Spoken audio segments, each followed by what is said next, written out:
د پکتیا ولایت په زرمت او روحاني بابا ولسوالیو کې د اتو کاریزونو د بیا رغونې او پاککارۍ چارې د نږدې 100,000 امریکایي ډالرو په ارزښت پیل شوې.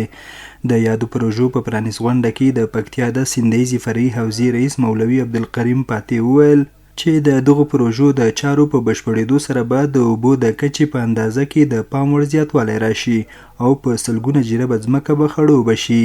نوموړي زیاته کړه چې د دغو پروژو څارنه به د پکتیا د سیندهیزې فرعي حوزې له لوري ترسره کیږي او چارې به یې د 3 میاشتو په موده کې بشپړې او ګټې اخیستنې ته وسپارل شي.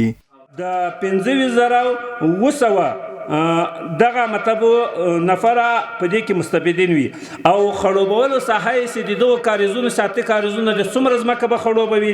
په اوس وخت کې د یادو کاریزونو د خړوب مجموعې ځمکې هغه 910 جریبه مطلب هغه خړوبوي د 8 کاریزونه او همدارنګه د پروژې د پاککاري وروسته به په مجموعه کې 1880 جریبه ځمکه هغه خړوبوي چې د موږ د سروي انجنیرانو معلومات را جمع کړي دي. ورته مهال د یادو سیمو اوسیدونکو د دغو پروژو په پلي کېدو خوښي ښودلې او له دولت څخه یې د ورته نورو پروژو د پلي کېدلو غوښتنه کړې ده. په اړه یې د سیمې اوسیدونکي حاجي سلطان او ثمرګل وویل سره هر قسم کومک چې هم د سیلاوو او د نورو مخنیوی ده او موږ سره کومک وکړي او زموږ کاریزونه د تخریب سبب ونه ګرځي. بعضې خورونه دي چې هغه په کاریزو باندې راغلي دي او د موږ د کاریزو ساختماني دیوالو ته او دغو شیانو ته ټولو شیانو ته ضرورت لري چې انده کې دا کاریزونه تخریب نشي. کار باندې به ځوانان مصروف شي او د کار زمینه به راته برابره شي.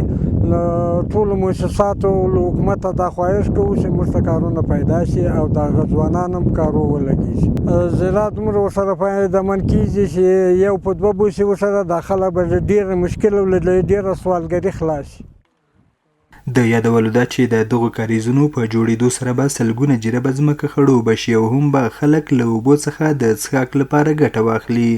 حیران احمدزی، امید راډیو، پکتیا.